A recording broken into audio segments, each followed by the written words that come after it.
The Coca Cola 600 on Fox is sponsored by Coca Cola. On this Memorial Day weekend, Coca Cola and the Coca Cola racing family salute the fine men and women who serve their country. Summer's officially here. Collect the Coca Cola cans of summer. Open a Coke and open happiness.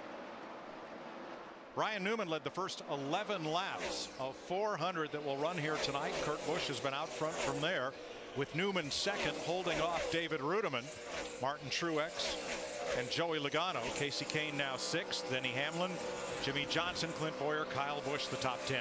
I know it's early, but look at those two MWR cars up there. Truex is running fourth, and Rudiman's running third. And Larry, you know, Truex was a guy that you felt like had a good shot at winning this race. Well, I've been watching him out here for a week and a half. You know, he won the sprint showdown race the other night that moved him into the All-Star race, finished second there. But it just seems like that this 56 car with Martin Truex Jr., his crew chief Pat Tryson, they just keep getting stronger and stronger. After 4 races, they were 24th in the points. Now, after 12 races, they're 12th in the points. You think it's any coincidence that the guys that ran really good over here in the All-Star race are all running up front tonight? Not the least little bit. Biggest movers, Keselowski from the back, backup car, up 17 spots. McMurray, Biffle moving forward from the back. And whoa, teammates. That was quite a push that Hornish just gave Brad Keselowski. Don't know if that was assistance or a message.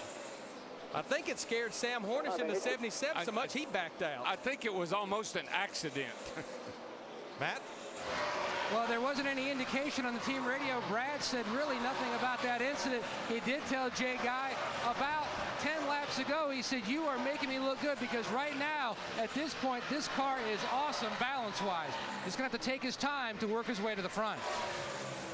Here's what happened coming up off the corner.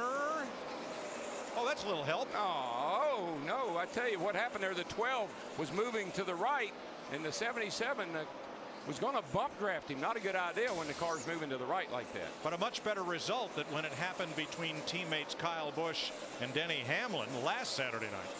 Plus, the kid in the 12 car, he's playing hurt today. He got through yesterday's race pretty good, 300 miler, but he's playing hurt from that big wreck he had in qualifying. That was just a battle for 11th we were looking at with Mark Martin in the 5 and Kyle Busch in the 18 car. This is a battle for 16th between Montoya in the 42, Tony Stewart in the 14 car. Tony started back in the 26th position. Seeing those two guys run together, I got to say hi to my buddy Dario Franchitti from Franklin, Tennessee, by the way. Congratulations on winning the Indy 500 today, buddy. Bring that money back to Tennessee. He didn't just win it, he dominated the race. I never saw a car as good as that one all day long. Flawless. Chip Ganassi, there's a look at Kurt Busch, who drives for Roger Penske, the other super team of that IZOD IndyCar series. Got to give Ganassi a big tip of the hat, Mike. Wins the Daytona 500. Now he's won the Indy 500 in the same year. That's a pretty big deal right there. Yeah, even though Roger Penske has 15 Indy 500 wins, he's never done the same in the same year. 7th place, Jimmy Johnson on the outside of Denny Hamlin. There's a good chance that when we come down to Homestead in November, these could be the two that are fighting for the Sprint Cup championship. Matt? Mikey had a great run going here a year ago until the rain came and shuffled the finishing order, but Hamlin says his car is tight at this point, but he also is reporting there might have been something on the grill. Temperatures look okay, and it really hasn't affected the handling, but the spotters were keeping an eye on it.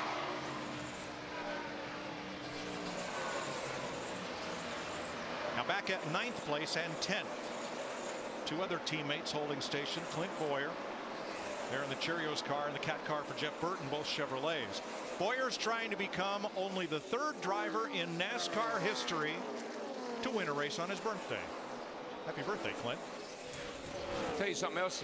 Happy birthday to Clint is right, but our leader is already lapping cars at the back of the field here, just under 30 laps. That's how fast that 2 car is right now.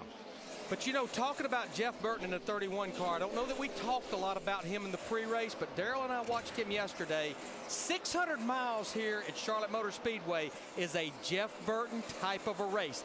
Patience and thinking things out over the long haul. Kurt Busch just put a lap on past Sprint Cup champ Bobby Labonte. You see the flag on the car, and also it's lap 29, and they wanted us to remember the miners.org, a benefit for the Upper Big Branch Fund founded by West Virginia basketball coach Bob Huggins and the families of the miners that were lost. So they're represented on the car, as is the GI Bill this week for Bobby Labonte.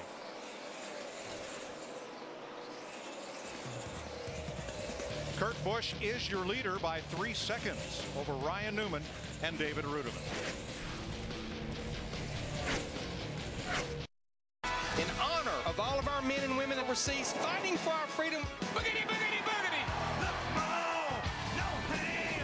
I love this American ride. Gotta love this American ride.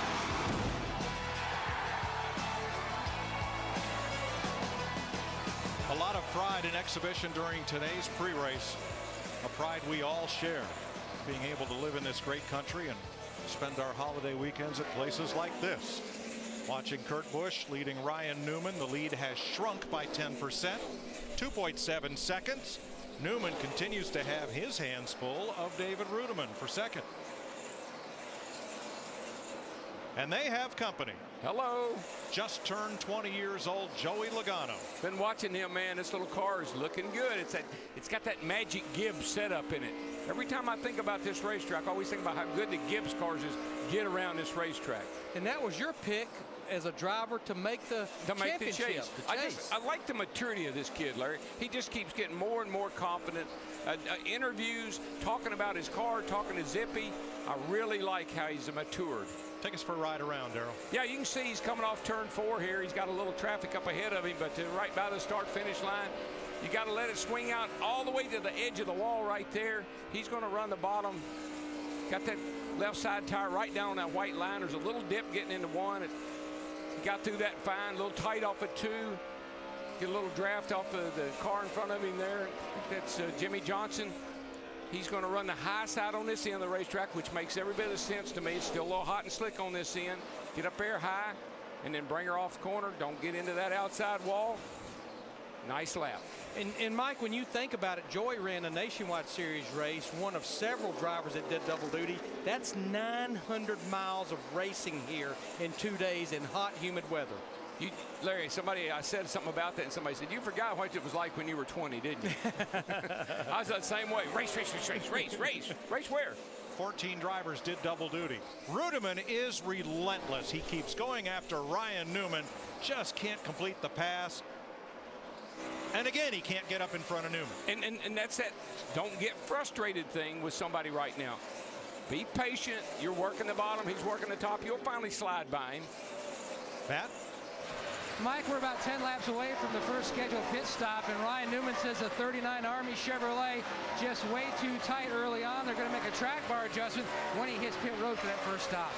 And I will say the information I've been gathering in these first 40 laps, that seems to be the general consensus, is a lot of the cars are tight. They're not turning. In other words, the driver's turning the steering wheel, but the front wheels aren't responding. They're just sliding up the racetrack. Well, the opposite of that would be loose, where the back end's going to come around, and that's something that you worry about start of these races over here particularly. Track hot, slick, not a lot of grip. You don't want to be loose. You don't want to back it up in the fence. Speaking of backing up, Jeff Gordon started 15th. He has slid back to 23rd and is 4th among the Hendrick cars.